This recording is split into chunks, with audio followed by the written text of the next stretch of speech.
Empecemos. Juan Carlos Sierra Ramírez es más conocido por su alias. Le dicen el Tuzo en el mundo del narcotráfico y el paramilitarismo. Llegó a Estados Unidos extraditado y pagó casi 6 años preso en una cárcel en compañía de Jorge 40, Gordolindo, Mancuso y hasta estuvo con Simón Trinidad. Amigos y enemigos juntos, pagando una condena en otro país. Está libre y no tiene ninguna intención de regresar a Colombia. Lo que vio, lo que hizo y lo que supo, se lo contó a la nena Rázola en su casa en la Florida. Los señalamientos del Tuzo van a causar escozor, por decirlo menos. Esos eran 2 pabellones, donde nosotros estábamos 2 pabellones. En el donde yo estaba en la celda número 1, estaba Simón Trinidad. En la celda número 4 estaba alias Chigüiro, estaba Hernán Giraldo, estaba Macaco, estaba mi persona, estaba Peñaranda. Y en el otro pabellón estaba 40, Nodier, El Flaco. Este hombre se llama Juan Carlos Sierra Ramírez, tiene 53 años. Nació en Andes, un pueblo del suroeste antioqueño, y fue paramilitar y narcotraficante. Vive en Estados Unidos, donde estuvo preso por 5 años y 11 meses en cárceles de Washington y de Nueva York, a donde fue a parar luego de que fuera extraditado por el gobierno de Álvaro Uribe Vélez el 13 de mayo de 2008. Y yo llego a población y apenas leen quién soy yo. Oye, van para 80 policías a cogerme de la cama y pim, pa'l hoyo. Y aquí, en este país, detrás de los muros de las cárceles de extrema seguridad, le tocó vivir, o mejor dicho, compartir el mismo espacio, el mismo piso con guerrilleros de la FARC, extraditados también como él, y con los jefes paramilitares. A Mancuso le chequeaban la celda y a los 3 minutos me la chequeaban a mí. A Mancuso pa'l hoyo, a los 3 minutos estaba el Tuzo en el hoyo. A Mancuso tal cosa, al Tuzo, o sea, por el indictment. La ironía de una guerra que terminó juntando en una misma cárcel a la derecha y a la izquierda, a enemigos que se mataban a punta de plomo y que ahora compartían el mismo carcelero. Simón Trinidad se da cuenta de la operación Jaque, es porque en ese momento yo estaba hablando con alguien en Colombia y me dijo, uy, ¿esto aquí está en candela? ¿Sí? ¿Qué pasó? Que liberaron a Ingrid Betancourt. Y yo mismo le dije, Simón, liberaron a Ingrid. ¿Él no sabía? No sabía. ¿Y qué reacción tuvo? No, nada, porque pues, nosotros como estábamos, eso se llama el hoyo. Entonces uno era a punta de gritos. Los pabellones eran oscuros y las celdas individuales. Donde tenés una lámina de acero, pues, y una colchoneta de plástica, te dan una sábana y ya. Y ahí tenés tu lavamanos y tu... ¿Y el sanitario ahí? El sanitario pegado en aluminio, usted no tiene nada. Uno hace caminar y caminar en círculos ahí dentro de... El desayuno en la cárcel lo servían a las 4 de la mañana. El almuerzo era a las 10. Y la cena a las 2 de la tarde, que casi siempre llevaba un pedazo de mortadela.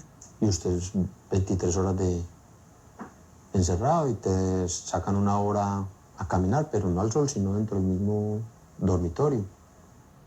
Y así fueron los casi 6 años que estuvo preso este personaje, que durante 4 años fue el tipo encargado de financiar el paramilitarismo a través de cargamentos de droga que enviaba con cierta soltura a México principalmente. Yo participé en las finanzas de la economía ilegal para la Organización de Autodefensa. Cuando dices economía ilegal, ¿es qué, Juan Carlos? Yo conseguí dinero a través del narcotráfico. ¿Cómo lo hacías? Participaba en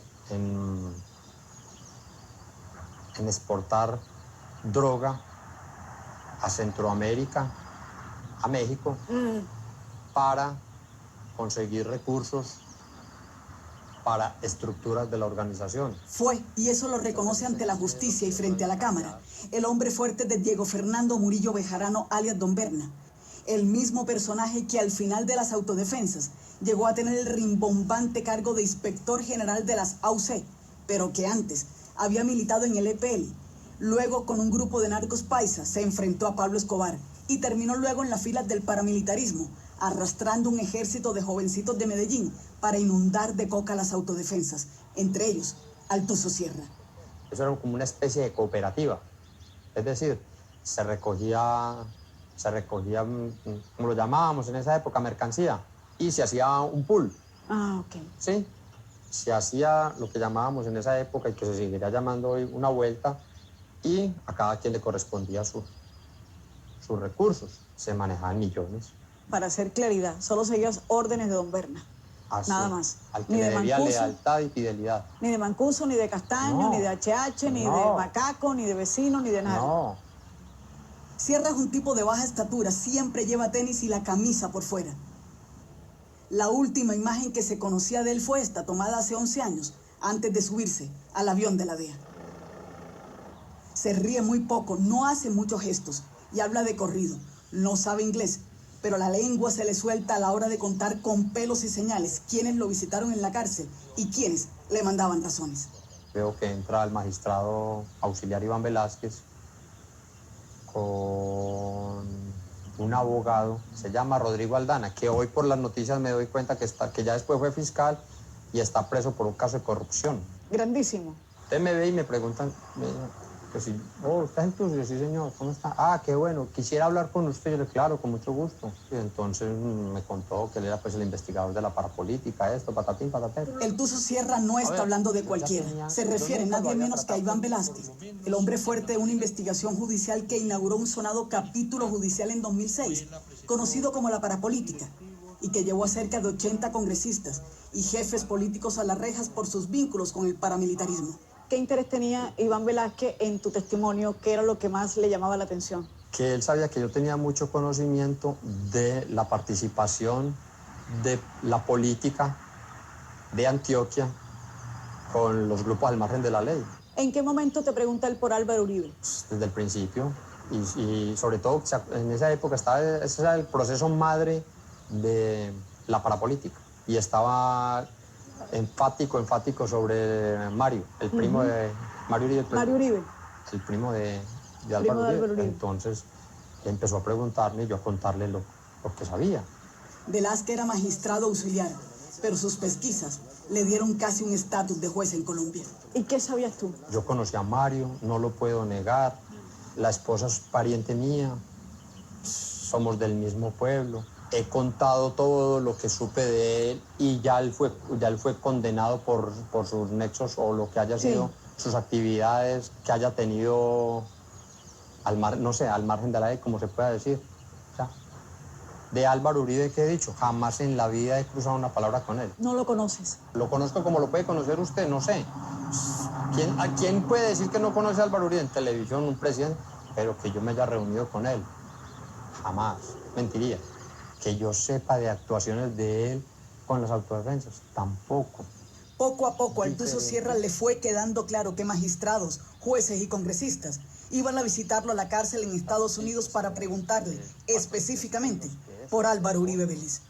A mí en el 2010 vino la senadora Piedad Córdoba, vino el representante a la Cámara para ese entonces, Rodrigo Lara, y vino el doctor Cepeda, Iván Cepeda. Recuerdo que hacía parte de una cosa de víctimas. Cierto. También lo mismo, vinieron a hablar con Mancuso y conmigo. ¿Y de qué hablaron? Vienen a preguntarnos que si íbamos a seguir aportando a la verdad, que si íbamos a seguir cooperando, que si íbamos a seguir dando. Y yo, claro, pues en eso estamos. Pero que vinieron y preguntaron por Álvaro Uribe, por Mario Uribe y por Santiago Uribe. Eso si es que están las actas. Juan Carlos Sierra conoce secretos y conoce a muchos que les mandaban cartas y hasta mensajes. De algunos prefieren no hablar. Mire que yo no le estoy echando una sola mentira. Cuando usted vea que yo le estoy echando la autoridad que me diga, venga Juan, eso que usted me está diciendo no es cierto. De otros, como de José Luis Barceló, magistrado de la Corte Suprema de Justicia, el investigador del expresidente Uribe en el proceso sobre falsos testigos se habla, porque dice que ya lo ha contado y que tiene cómo demostrarlo. Juan Carlos Giraldo vino acá. Yo si podía hablar conmigo para una entrevista y que me traía una razón de un magistrado y del fiscal y del vicefiscal de la época. ¿El magistrado era? José Luis Barceló. Vino a decirme que si yo le ayudaba declarando en contra de Álvaro Uribe y de los Uribe, me ayudaba para que no me sacaran de Justicia y Paz. ¿Y tú qué dijiste, Juan Carlos? Que no, o sea, yo no puedo decir lo que no conozco. Y me excluyeron de Justicia y Paz. A muchos estas declaraciones, en las que nombra incluso al periodista Juan Carlos Giraldo, no les gustarán y para otros serán incómodas. Yo le puedo hablar de casos concretos. Es que sus primeras declaraciones juramentadas en la prisión de Virginia pusieron a temblar a más de uno. A él y todos sus trabajadores se les pagaba nómina. ¿Cuánto se les pagaba? En ese entonces a Hugo se le pagaban como, no le voy a precisar la cifra, pero fue 5 millones de pesos. Juan Carlos Sierra Ramírez fue la sombra y los ojos de alias Don Berna, de Diego Fernando Murillo Bejarano, a quien conoció hace más de 2 décadas, cuando el Tuzo vendía ropa deportiva en el centro comercial Obelisco, que queda muy cerca al estadio de fútbol en Medellín. Venía de trabajar en un banco. Allí era el encargado de las cuentas corrientes y donde había empezado como mensajero. Después pasé a ser cajero auxiliar y después pasé a hacer cuentas corrientes. ¿Te iba bien? Pues normal, o sea, tenía estabilidad laboral, el sueldo de la época pues era más de un mínimo, pues. La ambición le fue ganando, así como el afán por la plata. Renunció al banco y empezó a ver tanta plata junta que ya no tuvo marcha atrás. Y estando en esas, cambiando dólares, cheques y recibiendo comisiones, conoció al famoso Don Berna. Llegaba al almacén y hice buena amistad, pero ya al estar más relacionado con él, vengamos a tomar unos aguardienticos, vení, conversemos, vení, vamos, vení. O sea, ya me volví, fue su amigo. Claro. Y a través de su amigo ya supe que él tenía unos jefes y unas personas pues, con las que él se relacionaba y él me lo presentó. En ese momento, Juan Carlos Sierra se convenció de que las autodefensas era el camino indicado y abiertamente comulgaba con el predicado de los paramilitares. La autodefensa combatía la guerrilla, entonces uno era afín pues a la causa antisubversiva. Ni siquiera pensaba que estaba cometiendo un delito. Creía, o al menos eso es lo que dice hoy, que estaba del lado correcto de la historia, que combatir a la FARC era una obligación y que esos jefes paramilitares tenían categoría de héroes. Nadie me obligó, nadie me lavó el cerebro, o sea, yo a modo propio sentía esa causa. Pero todo salió mal.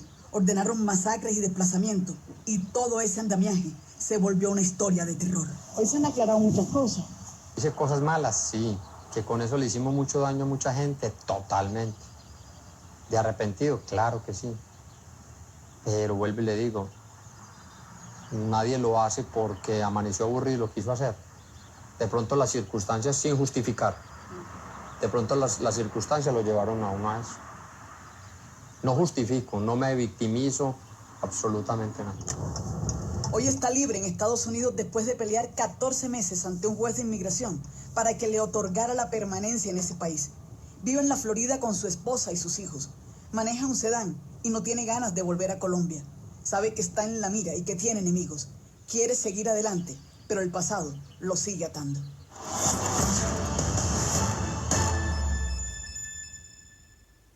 Cuando lo extraditaron, no tenía ningún proceso abierto en Colombia, pero por lo que contó a los magistrados de nuestro país desde una celda en Estados Unidos, le costó 6 investigaciones que están vivitas y andando en la fiscalía.